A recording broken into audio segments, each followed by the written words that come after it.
I'm Lily McCullough, and welcome to Teen Talk.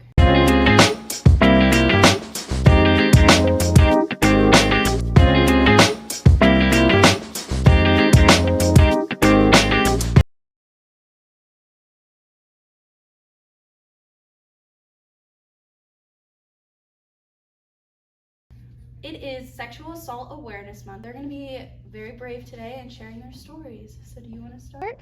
Sure, I can do that.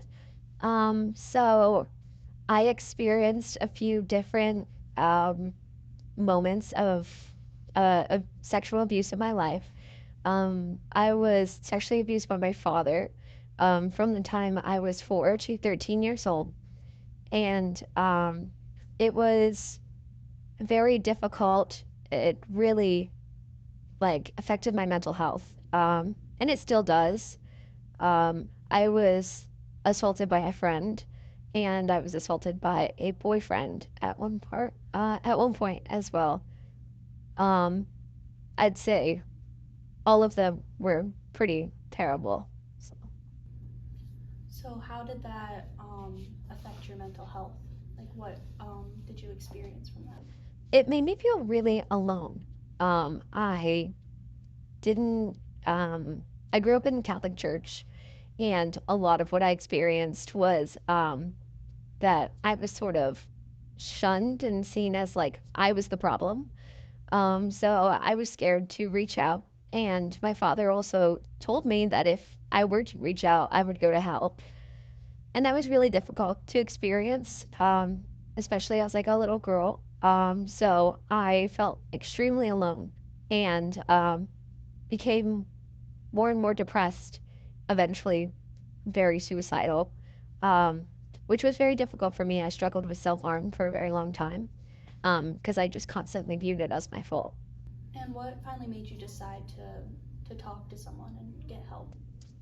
Um, there were some events going on with my brothers and my dad, and I mentioned a part of something to my brother, and I was terrified. I was literally petrified. I was 16 when I finally opened up about it. I'm 18 now, so it has been 2 years since I opened up about it, and I was petrified, truly. Like I was terrified, even though I didn't live with him.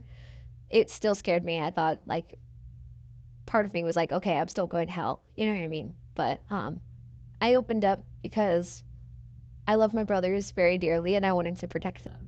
And what was the initial response when you opened up? Um, I got a lot of backlash from different people. And I think that definitely was extremely difficult, especially at the time. I was opening up to the family members and friends, and a lot of people didn't believe me because people just thought, well, you're saying this because of other things that were going on. But I think that now that it's been 2 years and more of my story has come out, and I'm a lot more open about it today than um, people believe me a lot more. But that was really upsetting when I first came out with my story. I had a few people look at me and be like, "Well, are you sure like that happened?" Which again, it was another feeling of being alone. What's something that helped you during those times? Like, did you have, like, for me, when I'm down mentally, I dance. What's something that helps you through those times? Um, I really love art. I'm going to school for it actually, and I've always expressed my emotions in my art. I write poetry. Um, I do a lot of quiet activities because I think something that I can put my emotions and my thought into. Um, it's like taking my feelings, my trauma, and putting it on paper and sort of making it more humanized and understandable. Because a lot of feeling is just so much. So, is there any time now that you wish you would have done something differently? Yeah. Um, I think I do look back at it sometimes and feel that way. I wish that I told my story sooner. Um, I wish that like I pressed charges against my dad, things like that. Um, I wish I told people when I was being abused by my friend. I wish I told people when I was being abused by my boyfriend. Um, but I think at the same time, I try to give myself a lot of grace because, I was hurting a lot. Um, and especially when I was really little, being abused by my dad, I didn't know what was going on when I was 4. You know what I mean?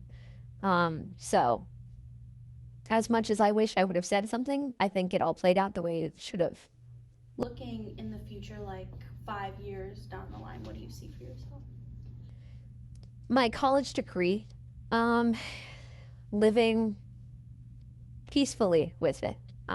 Like it will never be, I will never be fully healed from it. It was an extremely defining factor of my childhood, of my growth as a person.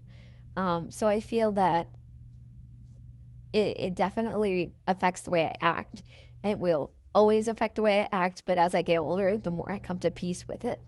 Um, it's sort of like an annoying roommate that you just gotta like get along with. You know what I mean?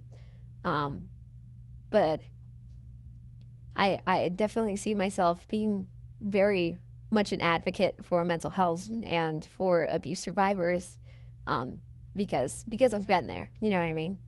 Thank you for that. Would you like to share?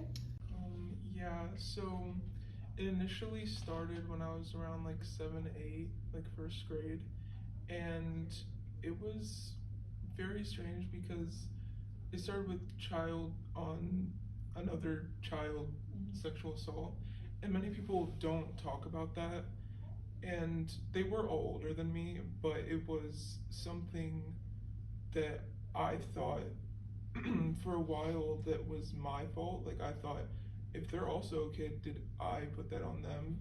And it kind of turned into something that I kind of played down, and I thought that people's stories were more, I guess, just more difficult. So I thought that mine didn't matter as much, and I didn't come out about it until like I was probably 12 or 13, because my mental health became worse, so it made me just like I had to say something. And my parents knew something was going on whenever I was a kid. Um, they just didn't know what, and they didn't like. I guess the first time it happened, I told them right away because I didn't understand, and I was like nervous.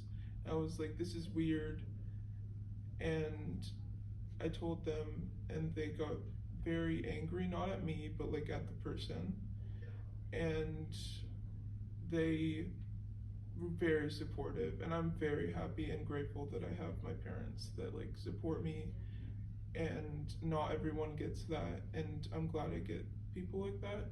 And I haven't told many people at all. I've really only told my parents and maybe a few friends, but not like actually told them like all the details or anything like that. So it's been very weird like talking about it because I'll glaze over everything because I don't want people to have different opinions on people that probably they also know from me, and I'm like, that's gonna ruin your opinion of them.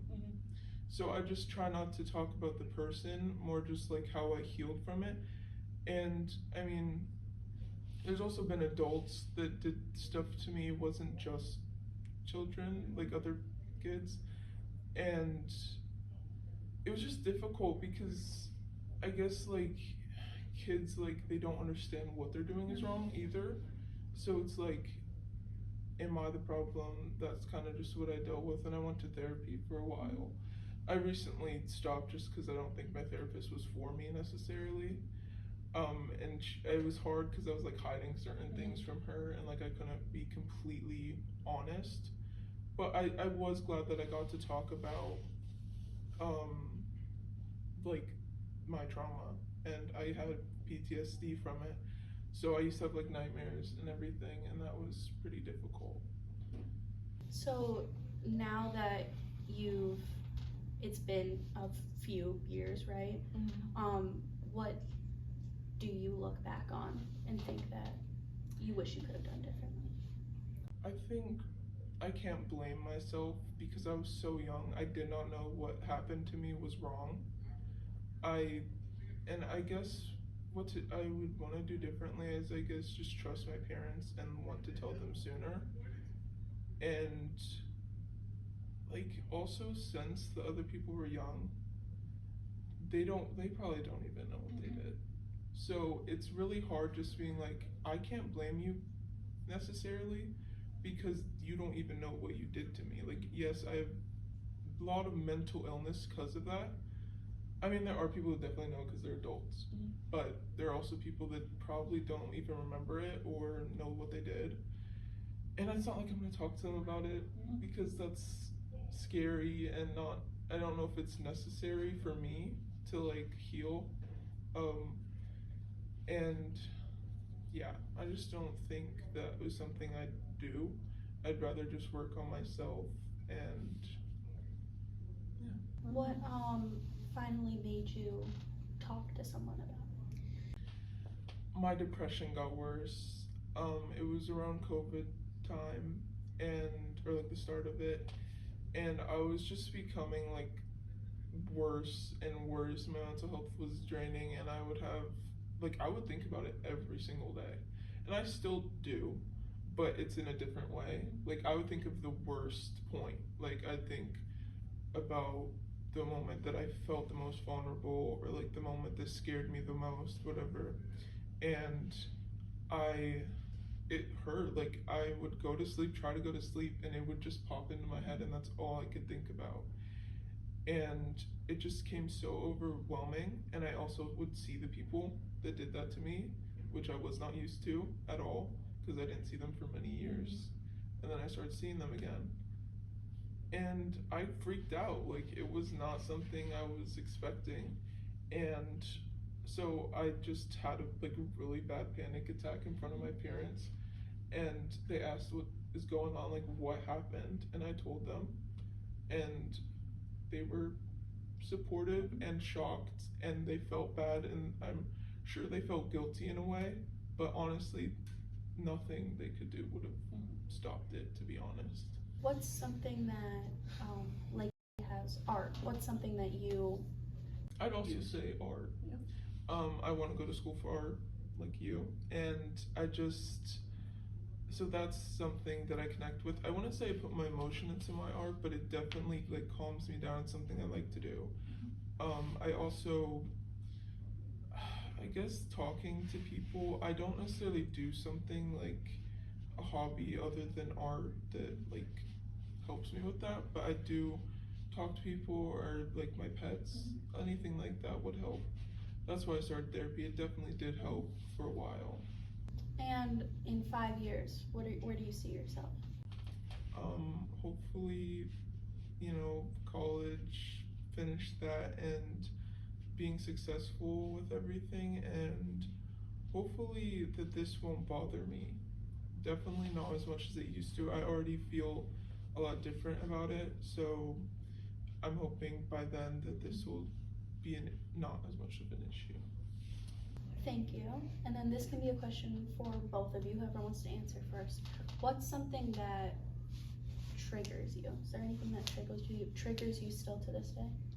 Yeah, I definitely say yes to that. It's not as prominent anymore. I used to get very upset. Like I used to get very angry. I used to get very like violent either towards myself or other people. When I was triggered in that way, either with my just mental health in general or with my traumatic situation. But I'd say today it would be like still encounters with men. I'd say like either like romantic, sexual encounters, like they can be very uncomfortable for me. And sometimes I'm completely fine. Other times I'm like very overwhelmed, very not stable. Um, and I also feel there isn't really anything topic wise that upsets me. I feel like people can talk about their experiences, and I'm completely fine with that. I won't get upset. But I'd say it's just more physical touch. Like if someone were to touch me on like my back of my shoulder without like warning me, I could get kind of like, oh my God. But it's more of like a subconscious reaction for me. Yeah. What about Definitely not as much anymore. If I see someone, um, I'll get uncomfortable and I won't want to be around them. Like I definitely walk away or even like run away. Like I just but I hopefully won't see people like that again or often. But it definitely would make me uncomfortable and that would be a trigger. But it definitely is not how it used to be. And nothing necessarily other than that, unless it's like someone did something.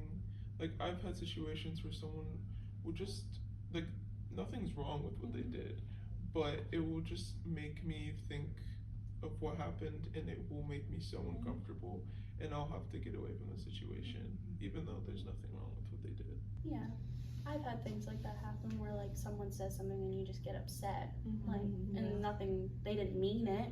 Yeah. But it It's just something in your brain that There makes was you no feel. was intention. Yeah, because to what they did, it was fine. Like it was just a normal interaction for them, but it's really not for other people. So yeah.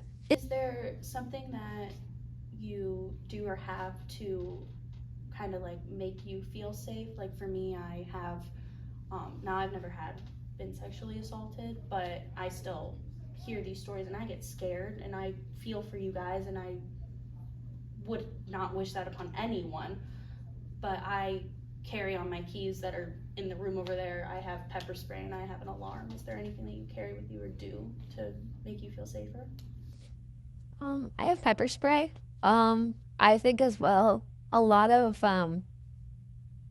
what I did growing up to help with my mental health, and also it has definitely helped today. The skills that I learned, just I watched a lot of fighting, like UFC. So I like that sort of stuff. And even though that's not for everyone, I've learned things from that. I've improved my strength.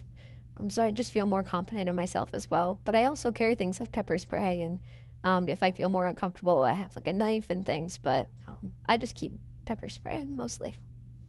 I don't carry anything like pepper spray. I probably should. It would not be a bad idea to do that. But I just there isn't many situations where I feel necessarily super unsafe. There'll be people that make me very uncomfortable. Like there'll be men that I don't feel comfortable around or even safe around. But I just try to get out of the situation, and if something were to happen, then I guess my strength would hopefully help me. I think I'm strong and capable of fighting back. Um, and knowing what happened to me when I was a kid and I couldn't fight back, um, I feel a lot more capable in myself, and I know like that's something I want to have with me, just my strength and my willpower to fight back. And you both said that you had support systems for you, and you said how important that was to have that. Do you think that your journey would have been different if you didn't have that? Absolutely. Yeah, I think absolutely. About a year ago, I went to court against my father because technically he took me to court, but we went to court, and it was difficult because my grandmother stood against me. I had some aunts stand against me, and it was very difficult to have that. But it really made me realize that my support system is small, but it's extremely strong. My mom is such a wonderful woman. She has literally been through hell and back for me and my brothers. And she was there with me the whole process. My stepdad's an amazing person. I'm very grateful to have him in my life as well. And I recognize not everyone has a connection with their family like that. And I think the other part of it is that I do have friends that are very much in my support system. And they have always been there for me. And they have always, even though you have arguments with your friends, you have arguments with your family, I can always trust that my words about my abuse that have, there's certain things that I just don't typically talk about, but I tell very close people, that it will never leave their mouths. Even if we're not friends anymore, I know that it's safe with that. And And I think I'm really grateful for that. What about you? Um, I'm very grateful for my support system with my parents, and especially my mom. I have like a deeper connection with her on topics like this because not only has she been through similar things, but also I feel more safe and comfortable around her. And not saying there's anything wrong with my dad because, but he's just a little bit more like rough and like he doesn't really like to talk about stuff like that. I do feel comfortable talking about it with him, but I could talk about it with my mom like any day. And my friends, I don't necessarily talk about stuff like this with them either. Often they know about it, but I've never gone into detail. A lot of my family don't know other than my parents. Like aunts, uncles, they probably don't know unless my parents told them, and they definitely don't know the details. So it's hard not like having them understand in a way, but I am grateful that I have parents that support me because I'm sure there's many people that don't get to experience that. And something that I've noticed, especially during this month, since it's Awareness Month, um, on social media, people are posting about it and bringing awareness to it. And I know you did. And there's some things that I think are really powerful that people are posting, and then things that people are commenting that are just not. What are some things that, from your perspective, people should not say, like commenting about this stuff? Like one thing that I know that really upsets me is, um, well, what was she wearing? What was she doing? What's something that you think people should not do, not say? I think absolutely the comment of, well, what was she wearing? What was she doing? Um, because people will, say something, especially no matter what you're wearing. You could be totally naked on the street, does not give you the right to be touched by someone else without your permission. But especially when it's a story about a child and someone's like, well, if she wouldn't have, blah, blah, blah. Children don't understand those reactions, like when a child sits on a person's lap, it isn't seen as anything strange. It's just seen as, oh, I'm close to this person. You know what I mean? That's genuinely just how their minds work. Um, I dealt with a lot of that. I dealt with a lot of people being like, well, if you wouldn't have, if your pajamas wouldn't like be like so, like, I don't know, small or whatever, it would be like, well, it wouldn't happened. No matter what, it shouldn't have happened. But I also feel another thing is the expectation that is put on men who have been assaulted as sort of like, oh, well, like they're just looked over when it comes to assault. And obviously there is that statistical difference between the two. Women get assaulted a lot more than men do. However, there are men that feel like they can't come out with their story. So I think it is extremely important to, one, not compare. That is a very big thing. That I've had people open up to me about their experiences and they'll be like, well, but it's not as bad as yours. I'm like, no, no, no. There's no worse than the other. Trauma is trauma. It severely affects you no matter what you are. Like, I'd say that's the biggest thing for me is like being like, well, this person had it worse than you, or I had it worse than you, or something like that. That really bothers me. Yeah, I struggled with comparing what happened to me, and I'd be like, I'd put myself down in the situation down, and I made it so small compared to everyone else. I also grew up feeling alone and thinking that no one else had that happen to them, which is not true. A lot of people had that happen to them. I just didn't know because I had people in my life that didn't have that happen to them, and I couldn't relate to them. But I hate when people compare, and I hate when people don't realize that men also get sexually assaulted. And like you said, I think that men probably don't come out. That's why the statistic is not like it's very far off. It's probably because they don't talk about it. Because they're definitely like in society, people don't want them to talk about it, and they'll probably blame themselves. I know men that have been sexually assaulted in my life, and they definitely play it down, and they I think it deserves to be talked about. And I also, I have heard people say like, well, she wanted it, or like um like drank something or did something that made her more prone to it, and I was shocked. I thought that was like only something people would say on social media, but I heard it in real life, and I thought that was like insane because I I don't know, I just never thought that people would actually have the nerve to say something like that. And I also, yeah, I just thought that was crazy. I think there's a lot of people that are very negative towards this and put people's situations down, or like the past is in the past. Like you should stop thinking about things that happened to you when you were 7 or like very young, and that affected me. Like I have PTSD from that. I have trauma from that. I think about it very often, and for you to put it down is just horrible. If you could talk to your younger self, what would you say to them? Um,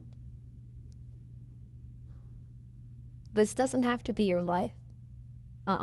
Because it genuinely was everything I thought about growing up. It was literally everything, especially if you live with the person that you are, like your perpetrator, if you live with them. Um, which is, I think, another really important topic about sexual assault is how most of it actually is not a stranger. Um, it's someone you know, it's a friend, it's a family member, because it's easier. But I would probably like tell her that it will be okay and you will live past 17 years old, like, um, and you will get out of your dad's house. And I don't think she'd believe me if I'm being honest. Like, I feel like if I could actually talk to my younger self and I'd be like, hey, I know everything that's going on. Like, you will get out, you will get better. She'll probably be like, oh, okay, who are you? Like, she'd probably ignore me and be like, yeah, whatever, dude. Because I heard other people tell me that, especially in the height of my depression. But people were like, it will get better. Things do get better. Um, you don't hear it really when you're at a very low point. You don't hear it because you're like, well, everything's only ever just gone down. So I think no matter what I say, to be totally honest, no matter what I say, she'll probably be like, yeah, whatever, dude. But I would still try. You know what I mean? For me, I guess I'd just say you'll have the support that you need, and it's okay to talk about it. I did not have to wait as long as I did. I didn't have to let that like bottle up, and because I waited so long to even mention it, and um, I think I could have just talked about it sooner. Not saying there's anything wrong with what I did, but I think I handled myself well. And whenever I was in, like, I had a lot of depression and it was really bad, I just said that it gets better because it did get better. And um, even though again, like when people say it gets better, I never believe them. And it's like, okay, it goes through one year and out the other, because it literally, like, I never, like when people try to say something inspirational to me, it's just, it never sticks with me until I realize like what they were saying was true later on. But yeah, definitely something like that. And then, what's something that you're proud of yourself for? Um, I'm proud of myself for honestly, a couple different things. Which, if you asked me this question 2 years ago, I'd be like, nothing. But I feel like I'm proud of myself for um being alive is a really big part of it. I struggled very, very much with suicide. First time I thought about it, I think I was about 9 years old or so. Um, and like, it's definitely, I'm very happy to be here, even though things aren't great all the time. I'm not going to pretend that, my life is wonderful right now. But I'm happy to see my growth. I'm proud of myself for, I used to, like, I've been hospitalized 4 times for suicide attempts. And that was really terrible. Or honestly, the hospitals themselves were traumatic for me. And I'm proud of myself for going to those hospitals, because a lot of people don't make it there. You know what I mean? They just don't. Um, And I'm proud of myself for saying something. Um, and last year when I went to court, um, there's a closed hearing, there's no jury. Um, and so basically what happened was I walk in the room and my dad was sitting, that was very difficult, was seeing my father in that room because it had been years since I'd seen my father. He was sitting about, say, 10 feet away from me. There's a judge to my right, my lawyer in front of me. It's just like a normal room sort of thing. And then there's the court reporter. So there's really, and his lawyer. There's not a whole lot of people in the room. But I'm very proud of myself for testifying because it was terrifying. You know, I had to literally tell my story in front of the person who did it. You know what I mean? And we drove all the way to Harrisburg. My mom couldn't be in the room. She had to be in a different room. I felt like a little girl, like terrified of like, I felt 4 years old again. That's how I described it to people. Is like when I was sitting in that chair, I felt like my feet couldn't touch the ground again, like that I was 4. Um, and you know, my dad laughed at me twice during my testimony, which was very difficult. Because I have so much rage in my heart, but I also know he's not worth it. So I'm very, very proud of myself for last year because it was scary.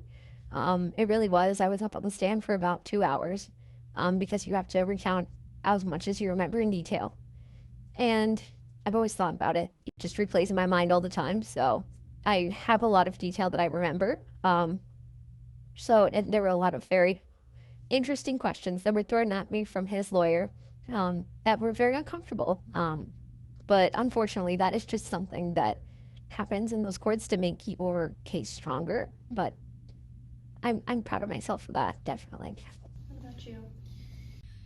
I'm proud of myself for talking about it and for talking to I had to talk to counselors about it. I had to like school counselors, which was so uncomfortable, but I had to fix certain things at school, and I'm proud for going to therapy. I didn't think therapy was gonna work.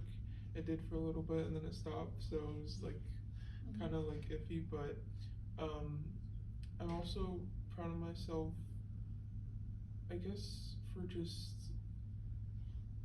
I mean, I've grown a lot. When I think back at those situations, I used to think back at like the hardest point, and now I think back at just like the overall, but it's not the part that affected me the most and that made me the most depressed or had like gave me so much anxiety, and um and I'm glad that that's how it is now.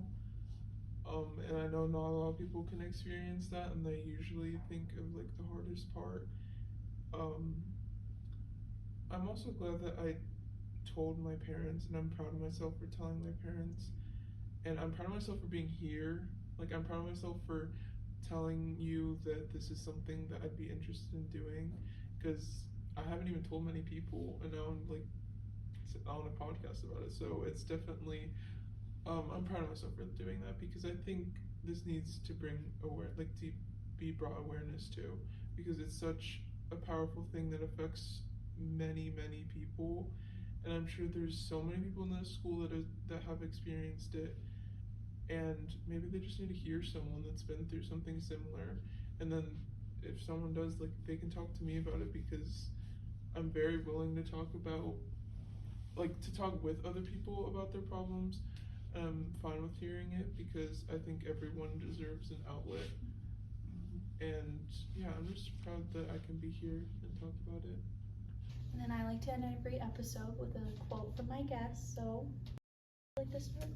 Don't be ashamed of your story. It will inspire others. I have a quote from Princess Diana. She says women in this quote,